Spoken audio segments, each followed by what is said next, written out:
जय हिंद। आज हम देखेंगे नेशनल इंटीग्रेशन के सभी क्वेश्चन जो अब तक बी और सी सर्टिफिकेट में आए हैं। अब तक जितने भी क्वेश्चन बने हैं आज हम सब देख लेंगे नेशनल इंटीग्रेशन से। तो आइए स्टार्ट करते हैं। पहला क्वेश्चन है, राष्ट्रीय एकता क्या है?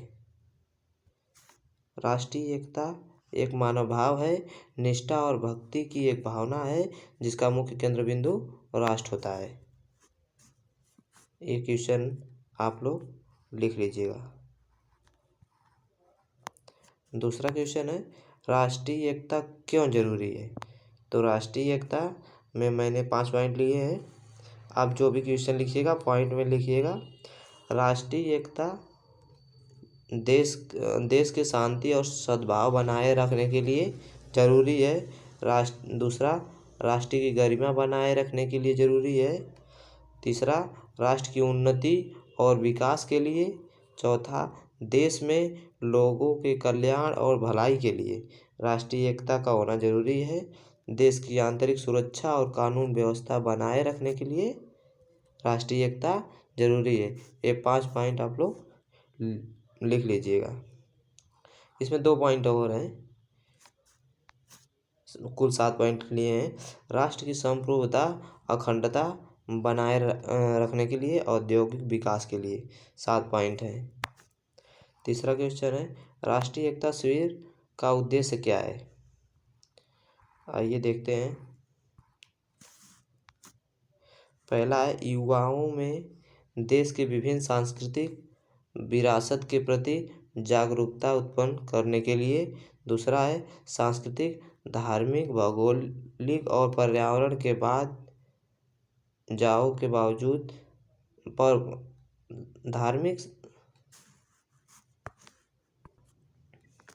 सांस्कृतिक, धार्मिक, भौगोलिक और पर्यावरण के बावजूद, ये थोड़ा गलत हो गया है, के बावजूद राष्ट्रीय एकता को बढ़ावा देना।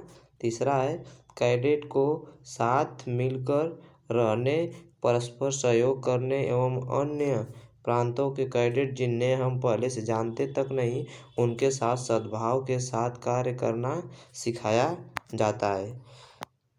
चौथा, कैडेट, यहाँ पे स्पेस हो गया है, कैडेट में राष्ट्रवाद का विकास करने के लिए। चौथा क्वेश्चन है, राष्ट्रीय एकता के 3 नारे। राष्ट्रीय एकता के 3 नारे। तो राष्ट्रीय एकता के 3 नारे में पहला नारा है, आओ मिलकर बढ़ाएं राष्ट्रीय एकता को सब लोग, ताकि देश के तरक्की में हो सके उपयोग। दूसरा है, राष्ट्रीय एकता है तरक्की का आधार, इसके बिना है सब बेकार। तीसरा नारा है, राष्ट्रीय एकता देश की रीढ़, इसके बिना देश शक्ति क्षीण। ये 3 नारे हैं राष्ट्रीय एकता के नारे। और इसी में आ जाएगा स्वतंत्रता संग्राम के नारे। तो उसमें जैसे जय हिंद हो गया, इंकलाब जिंदाबाद, भगत सिंह, ये सब स्वतंत्रता क्रांति के नारे थे। 5वां क्वेश्चन है, राष्ट्र निर्माण के प्रमुख आधार।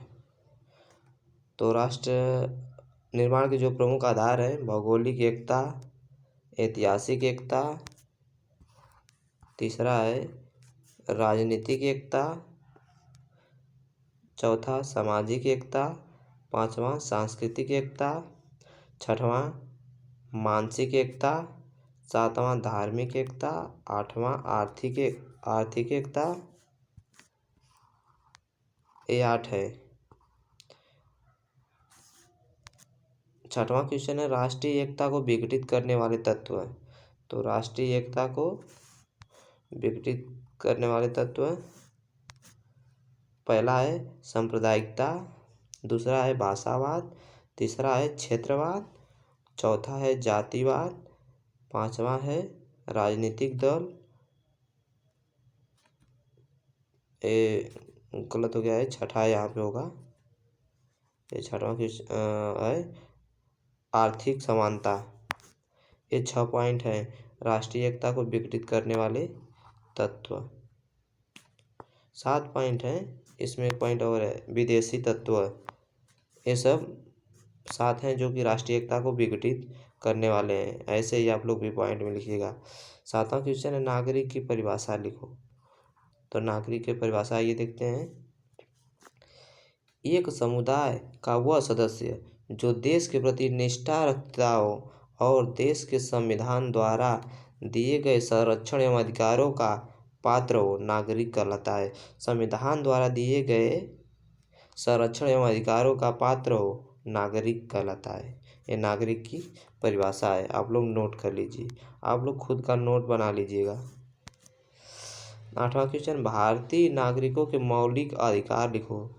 ये सब क्वेश्चन आए हुए हैं 2019 के, ये सब क्वेश्चन 2019 के हैं और कुछ 2020 के हैं। मैंने दोनों को इकट्ठा करके इसमें बताया है। तो भारतीय नागरिकों के मौलिक अधिकार लिखो। तो मौलिक अधिकार जो हैं, पहला है इसमें समानता का अधिकार, दूसरा है स्वतंत्रता का अधिकार, तीसरा है शिक्षा का अधिकार, चौथा शोषण के विरुद्ध अधिकार, 5वां धार्मिक स्वतंत्रता का अधिकार, 6वां चलने फिरने का अधिकार, चलने फिरने या मतलब घूमने का अधिकार।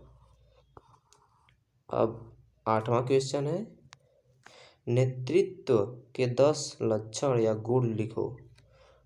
पहला है सजगता, दूसरा है साहस, तीसरा है पहल करना, चौथा है निस्वार्थ सेवा, 5वां है निष्ठा, 6वां है विवेकशील होना, विवेकशील, शुभ व्यवहार, सबके साथ अच्छा व्यवहार होना, निर्णायक यानी कि उसका निर्णय करने की क्षमता हो उसके अंदर, ईमानदारी हो, विनोद प्रियता हो, न्यायिका हो तथा सीखने वाला हो। ये 12 पॉइंट हैं इसमें। 9वां क्वेश्चन है, नेता के प्रकार लिखो। नेता कितने प्रकार के होते हैं? तो नेता, एक जन्मजात नेता होता है, एक प्रशिक्षित नेता होता है, एक अंगीकृत नेता होता है। 10वां क्वेश्चन है, नेता की परिभाषा लिखो। नेता को हम कैसे परिभाषित कर सकते हैं? नेता वह व्यक्ति होता है जो किसी लक्ष्य की प्राप्ति के लिए अन्य लोगों का सकारात्मक रूप से प्रभावित करता है, नेता कहलाता है। वह नेता या व्यक्ति जो किसी लक्ष्य की प्राप्ति के लिए अन्य लोगों को संबोधित करता है या उनका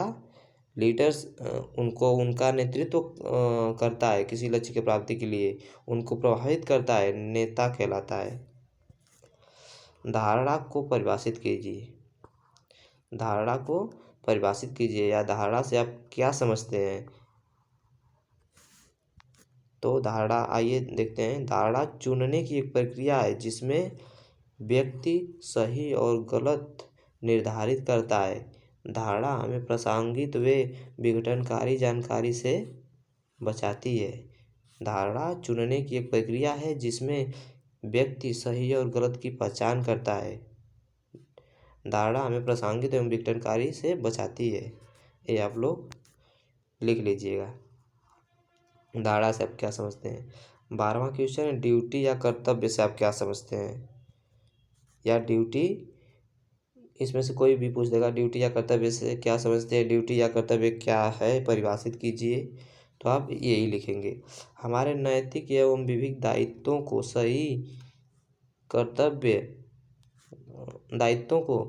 ही कर्तव्य के रूप में परिभाषित किया जाता है। कर्तव्य में हमारे वरिष्ठ जनों, सहयोगियों एवं अधीनस्थों के प्रति उचित उत्तम व्यवहार को प्रेरित करता है।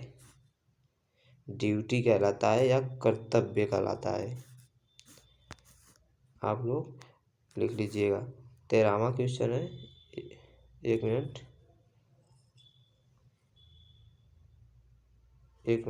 रुक जाइएगा।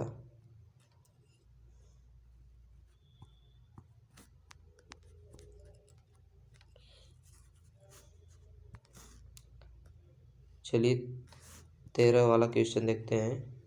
एक अच्छे नेता के गुण लिखो। पहला गुण, उसके अंदर सच्चाई होनी चाहिए। दूसरा, वह विश्वसनीय होना चाहिए, उसके अंदर सहायता करने का गुण होना चाहिए, एक दूसरे की सहायता करने वाला होना चाहिए, उसके अंदर ईमानदारी होनी चाहिए, लोगों को एक समान व्यवहार से देखने वाला होना चाहिए, उसके अंदर अनुशासन होनी चाहिए। 1 मिनट यार, फिर हो गया।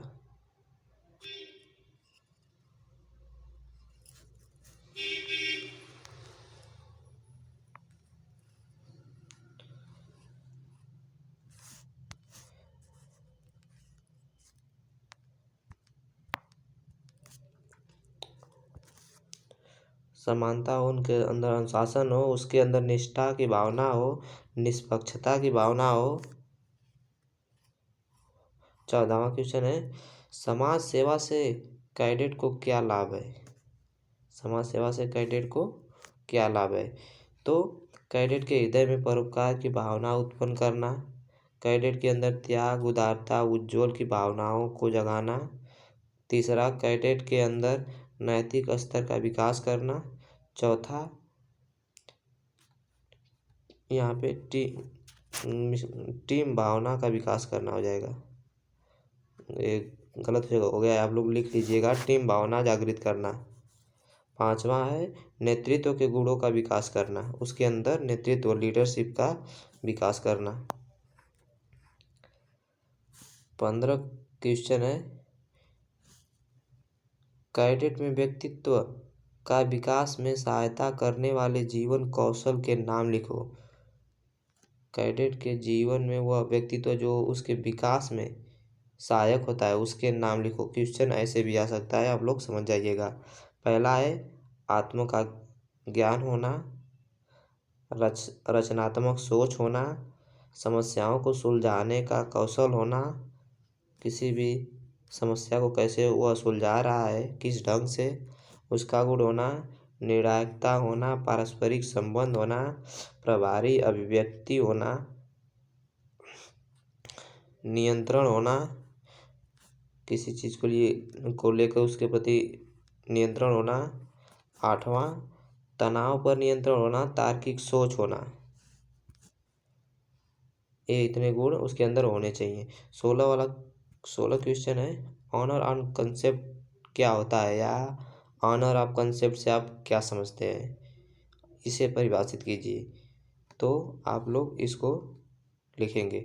छात्रों को समुचित चात्रिक विकास के लिए ऑनर ऑफ कंसेप्ट प्रारंभ किया गया। यह एक ऐसा उपयोगी तत्व है जिससे किसी भी संस्थान और उसमें कार्य करने वाले लोगों में गुणात्मक सुधार होता है, ऑनर ऑफ कंसेप्ट कहलाता है।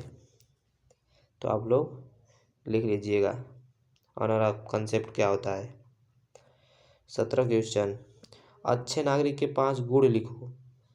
अच्छे नागरिक के 5 गुण, साहस होना चाहिए, उसके अंदर संयम होना चाहिए, समाज और देश के प्रति जागरूकता होना चाहिए, उत्तम स्वास्थ्य होना चाहिए, शिक्षित होना चाहिए, तो उसके अंदर देशभक्ति होनी चाहिए, निस्वार्थ सेवा बिना किसी छल कपट के, उसके अंदर निस्वार्थ सेवा होना चाहिए, कर्तव्य परायण होना चाहिए। 18 क्वेश्चन है, व्यक्तित्व में सुधार के तरीके लिखो। व्यक्तित्व में सुधार के क्या क्या तरीके हैं उसको लिखना है। अपने कार्य को अच्छी तरह जानना और सक्षम होना, अपने कार्य को अच्छी तरह जानना और उसमें सक्षम होना, ये थोड़ा मिस्टेक हो गया है, सक्षम होना। दूसरी, अपनी क्षमता का ज्ञान होना तथा उसमें सुधार। तीसरा, अपने अधीनस्थ व्यक्तियों को जानना, यदि आप अपने आसपास के लोगों को जानेंगे नहीं तो उसमें सुधार क्या करेंगे, तो इसीलिए अपने अधीनस्थ, अपने आसपास के लोगों के बारे में अच्छे से जानना। आदर्श प्रस्तुत करना, अधीनस्थों में टीम भावना पैदा करना, सही और सामाजिक निर्माण करना, सही और गलत की पहचान करना। ये इतने क्वेश्चन आप लोग लिख लीजिएगा। 18 क्वेश्चन है, आग फैलने की विधियाँ। आग फैलने की विधियाँ, पहला चालन विधि, दूसरा समान समान मतलब कोई चीज़ समान रखा हुआ है तो उसके द्वारा आग फैल सकती है, विकिरण द्वारा, प्रत्यक्ष जलन द्वारा। ये 4 विधियाँ हैं आग फैलने के कारण है। और आग बुझाने की विधियाँ, 20वां क्वेश्चन, आग बुझाने की विधियाँ, यदि ऑक्सीजन का आना या बंद कर देंगे किसी तरीके से, जैसे वहाँ पे अगर CO2 छोड़ देंगे तो ऑक्सीजन का आना बंद हो जाएगा, तो ऑक्सीजन को हटाकर आग को हम बुझा सकते हैं। उसके तापमान पर नियंत्रण करके आग बुझा सकते हैं। सामान या वस्तुओं को हटाकर आग बुझा सकते हैं। यदि इनमें से कोई भी एक चीज़ यहाँ पे एक लिख लीजिएगा, कोई भी एक चीज़ हटा देने से आग तुरंत बुझ जाएगी। आप लोग लिख लीजिएगा। तो जय हिंद, बस आज के लिए इतना ही।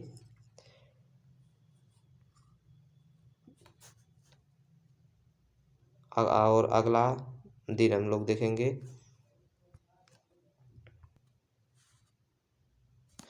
तो जय हिंद सभी को। अब आज के लिए इतना ही। अब अगले दिन फील्ड क्राफ्ट का बना के लाएंगे वीडियो। आप इस चैनल को सब्सक्राइब कर लें।